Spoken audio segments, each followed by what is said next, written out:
The title of this talk I'm giving today, and the one that, and you've got the document as well, is it's not 9.8 meters per second squared anymore. I thought that was a transparent statement, but not too many people actually realize that 9.8 meters per second squared is the rate of acceleration of falling bodies in vacuums. And when I say anymore, this is a statement metaphorically.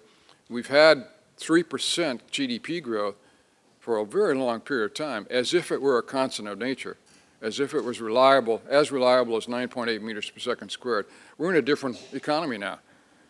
It's no longer 9.8 meters per second squared. It's kind of like we went weightless for the first time without realizing what that would engender. It's a different world we're working at.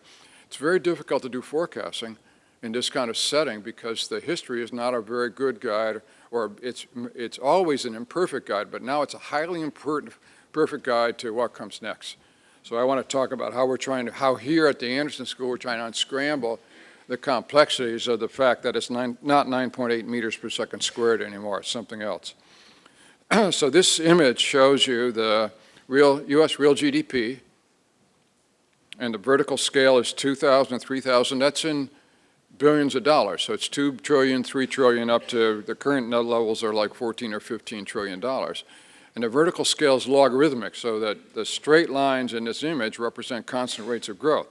If you couldn't see the constant rates of growth, I've drawn them around there. That's the corridor within which the United States has been for 40 years, from around 1965 up until 2005. We were within that corridor. That was the constant of nature. If you ask us what our forecast was, and we said 3% every time you showed up, it would have been pretty darn accurate for 40 years. But the alarming thing is we're totally out of that.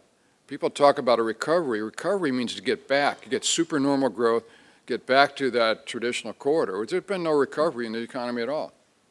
And that's the issue, is what comes next? Is it more of the same that we've had over the last several years, or it's something different? And incidentally, if you do forecasting, this is an example of a typical kind of forecast. The red lines represent the forecast. Those forecast error bands flare out when you go into the future, because the future is less well known than the far future is less well known than the current future. With that constant of nature, that's not true anymore. So the traditional way of doing forecasting, computing error bands, was historically very wrong. But that seems more relevant today, that the next decade seems a lot more uncertain than the next couple of years, because who knows where the heck the economy is going to go. And then I want to remind you that we've had these changes in the physical constants of the economy before. So here I've divided that same real GDP into these 5 separate regions, and you can see that back there in the 50s, GDP was growing at about 3%, but we had a period of supernormal growth in the 60s, much driven by exceptional performance in the manufacturing sector, which was 4.8%. Then it went back to 3.1%, and now we're in this 2% corridor. And so I would suggest that in order to understand why we're having the change in the nature of the system, now we ought to be able to go back and explain why there was that supernormal growth in the 60s.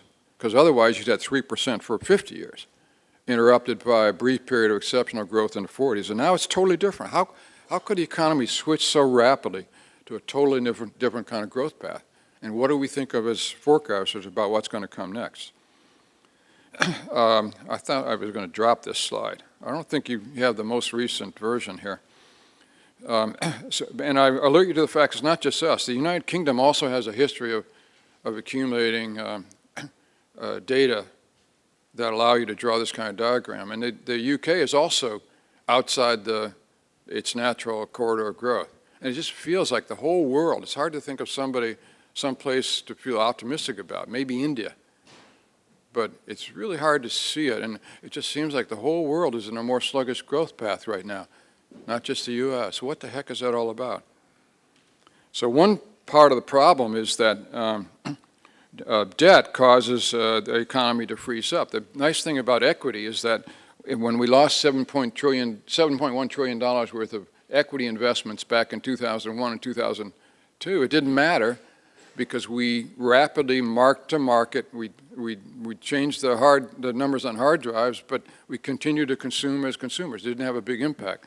But bad debt is different because housing debt has this feature that there's a long period of adjudication to decide who has the losses, whether it's the home owner, whether it's a lender, or whether it's a taxpayer. And while that's being adjudicated, all parties tend to be more conservative.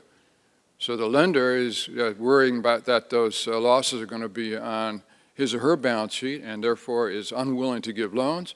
The borrower is worrying it's going to be on his or her balance sheet and therefore wants to save to prepare for the losses to come. And that's what bad debt does to the economy. So one story is we have a broken financial system, and bad debt is continuing to cause the financial system to work incorrectly. My view is, how long are we going to continue to cling to this view, to blame it on uncertainty? They spend too long at almost exactly the same rate of growth to continue to cling to that view, a view which is built on the optimistic view. If we just change the way the financial system operates, everything would be a 3% economy, or a 4%, even better. I mean, where that comes from, I don't know, but some of our presidential candidates were promising that we're going to have a 4% economy, as if to change the 9.8 meters per second squared magically. So is it a measurement problem? There's no question that we're in a tough era for measuring GDP. When it was manufacturing and all you had to do was measure the Model Ts as they came off the assembly line, it was easy to compute real GDP, which is just the number of Model Ts were produced. But for movies, each movie is a distinctive product. So you know how much you paid for the movie. What if it's the real value of that movie? It's not like a car, every car being the same. And then, of course, there's a lot of free information that comes over the internet. So the problem of assessing the GDP associated with that information, in part, the GDP is defined in a way so anything that is delivered free doesn't have any value because you're using a market price rather than the inframarginal value.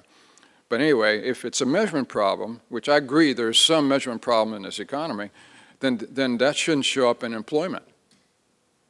It should be fully employed workforce.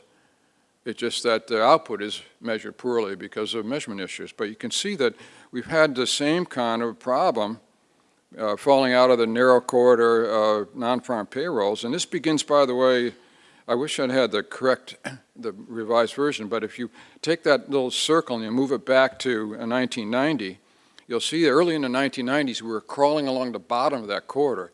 And it wasn't until we had the internet rush in 1995 that we got back up. But now we're well outside that corridor of economic growth. And so it's not just a measurement problem, because this is easily measured. This is people going to work and getting a payroll check on a monthly basis or a bi-monthly basis. So this is actual employment. No measurement problems there. So then if it's not measurement, it might be demographics. I'm here to tell you demographics really matter, and every business in this country has to start thinking about the huge change in demographics that are going to occur over the next decade or two. You think about economic growth, that 60s era, where you had that exceptional economic growth, that was when the greatest generation were getting married, building nests, becoming concerned parents of the baby boomers. You think of that as a kind of driver that would really propel the economy to relatively high speeds. But what do we have now? We have the equivalent age group, the millennials, who are living with their parents unemployed and mastering computer games. That's not the same economic force as we had in the 60s. So demographics surely matter. Here's the image of what's happening to our demography. Back there in the, so if you look at the, in this image to the left-hand side, these are the 1 to 15-year-olds, and they were growing rapidly in the 60s up to about 40 million people. The next age group was the 16 to 24. So back here we had a lot of young people and not so many elderly. The elderly was a very small number. But as you move to the right, the elderly are now the largest group. The groups are about the same size, but with a very much different kind of situation in which we have greatly increased dependency ratios in 2016 compared to the way it was several decades before. So in this side, I have the actual data, same thing that you just looked at, but this one has the census predictions. And the big story here is the 65 and over, they're going to increase to 80 million people over the next couple of decades. They're going to be more than double these other age groups. So that has to do with seriously increased dependency. But in addition, you don't get the economic growth that would that population would engender if they were actually at an age when they were working. Now, one reason it matters is there's a steep profile. Oh, damn, here. There's a steep profile that shows the earnings as a function of age. So on the left, this is the developed countries. On the right are the developing countries. It's much steeper in the developed countries like the United States. But the horizontal axis shows you not how old you are, but how many years of experience you have. So when you go from, say, no experience up to 10, there's a 50% increase in earnings. So you go from 10 to 20, there's another 25% increase in earnings. So if you have much of your workforce who are inexperienced, who are taking their first jobs, you're going to have that as a driver that will increase the GDP as they get older and more experienced. They're learning on the job. That will be a big driver going forward. So I took a close look at that, and that's not a determining factor for the U.S. based on the demographics. What is a determining factor is the employment to population ratios. So this is the percentage of this workforce that is actually employed, and the high employment levels occur for the age groups, the critical working age from 35 years old to up to 64 years old. Those folks are employed at the rate of about 80%. The groups that are not so employed are 16 to 17. And by the way, if you see that 16 to 17-year-olds, there's been a plummeting in the employment to population ratio. This is a national crisis because you don't get any experience if you're not working. And experience is how you learn how to be productive. And we've got a large group of young people who are excluded from the jobs for one reason or another. And you can see it's not just the 16 to 17-year-olds, but it's the 18 to 19 and the 20 to 24 has fallen as well. So if I'm going to say in a minute, workforce development is a critical thing that we need to achieve in this country. I already said infrastructure, but the other big item is the human capital that's necessary to grow the economy. The first stage in that building of the human capital is to get these kids to work in first jobs.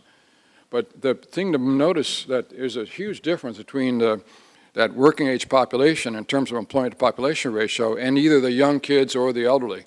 So if you have a population that's concentrated among that working age population, it's going to have high employment population ratio. If you have an aging society, it's going to have a declining employment to population ratio. So I did this calculation, and this image shows you the actual employment to population ratio. That's rising because of labor force participation of women. This curve here represents the employment to population ratio, which would occur if every one of those age groups had the same employment to population ratio that they had in 1970. So in other words, we'll hold the technology of employment fixed at 1970 and let the demography vary. And it's going to decline, and particularly over here, we're going to have a substantial reduction in employment population just because of aging in the population. And I show you that to indicate that although employment to population ratio is well below what it was before, it's getting pretty close to where it should be based on the aging population, which suggests we're going to start facing the wage increases that come from a tighter labor market.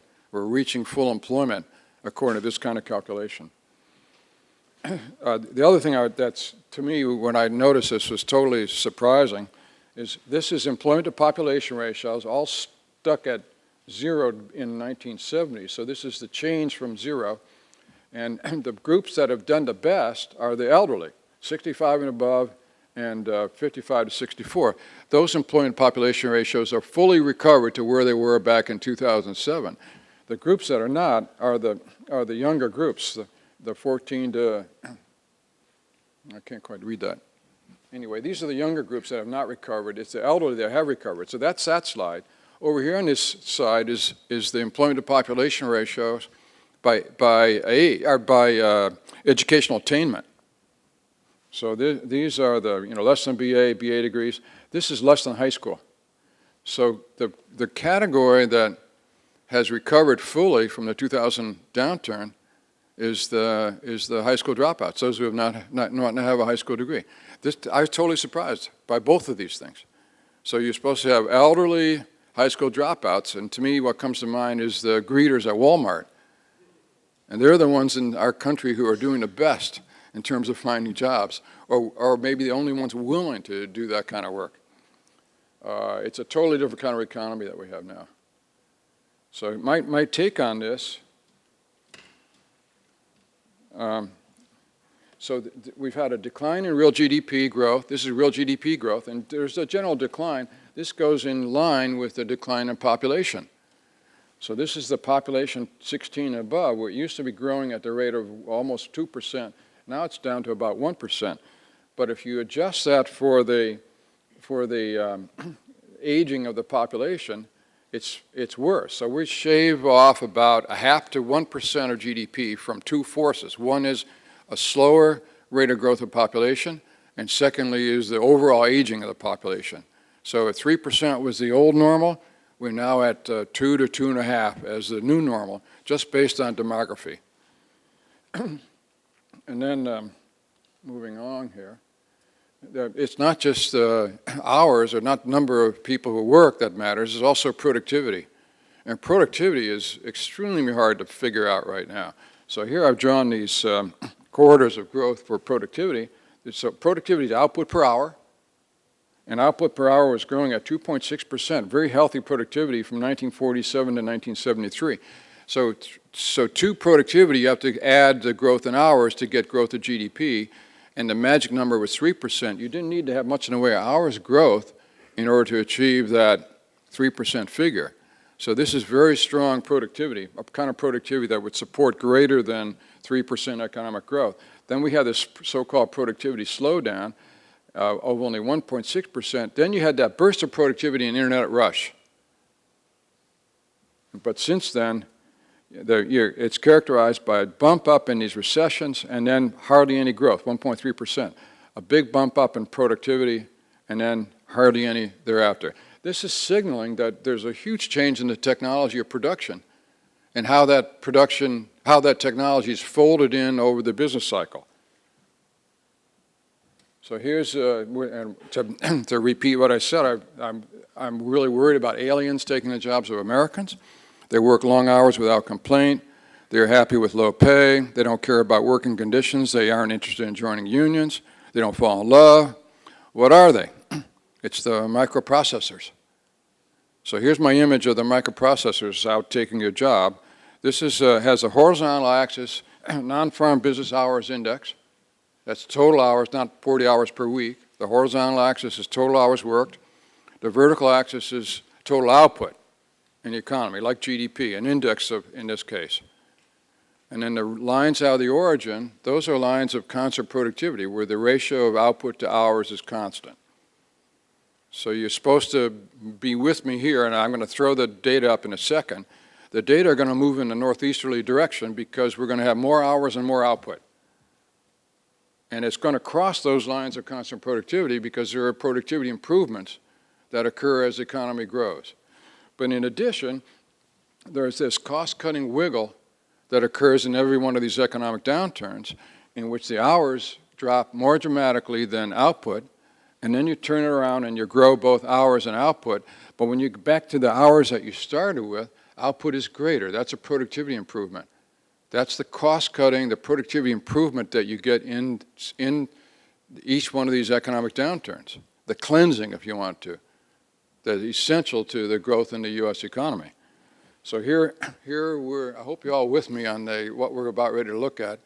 Here's the first episode, starts in 1948, Q4. You have an economic recession, and it bends back a little bit in this direction, just like I said here, and then you're up and running with both hours and output increasing. And this is the 53 downturn, the 57. You're supposed to see that cost-cutting wiggle, 60, 69, 73, 80, 81, and there's 1990. That's the first one that looked different to me. That's a bigger cost-cutting wiggle. There's something about the technology that facilitates productivity improvements, and what I'm suggesting is that you lay off workers, but instead of hiring back workers, you hire back the robots or equipment in some way. So you don't need as many hours as you had before to get the same output. And then this is the episode in 2007 with a 17% increase in productivity. Another huge cost-cutting wiggle, and then that's where we are today. So I'm trying to get across this idea that the business cycle is totally different now, and it has to do with the technology of cost reduction that is afforded by the personal computer. But in addition, in the 20th century, it was hours and output moving up together. In the 21st century, it's all up. That means hours are constant and you're getting more output. It's saying humans are so unnecessary. Humans are so unnecessary. That's a microprocessor and robots, if you want to call them that are doing the jobs that humans used to do. And this is more pertinent to the issue of today. This is residential real estate. Same kind of picture, except that here, instead of having hours, I have employment in retail. And the vertical is real retail sales. And you don't get those cost-cutting wiggles back in the 60s and 70s. And you actually get a deterioration in productivity.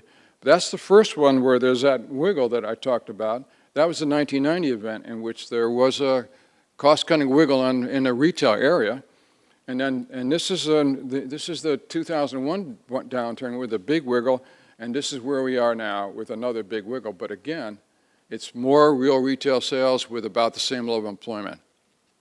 That's tough on commercial real estate oriented toward retails. So I was distressed to read this, I think it was in the Wall Street Journal, about the probability your job is going to be taken over the next decade. As economists, there are 43%. But fortunately, Jerry has nothing to worry about because he's mostly a recreational therapist. You'll get that message when he's up here giving his talk.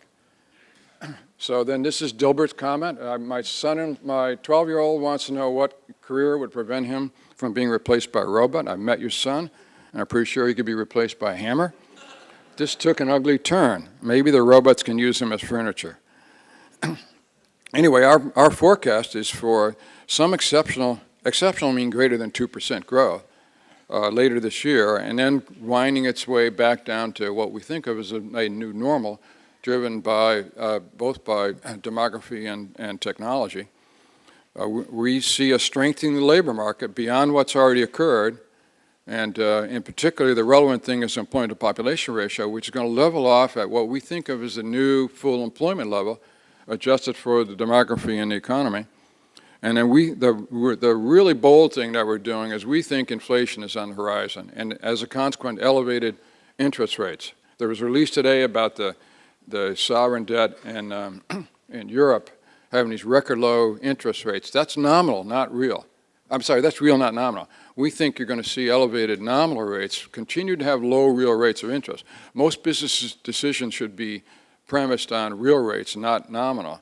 But those who hold nominal rate bonds are going to suffer to the extent that you get a rate increase, the kind that we're talking about here, adjustment for inflation. And we see evidence in primary rents.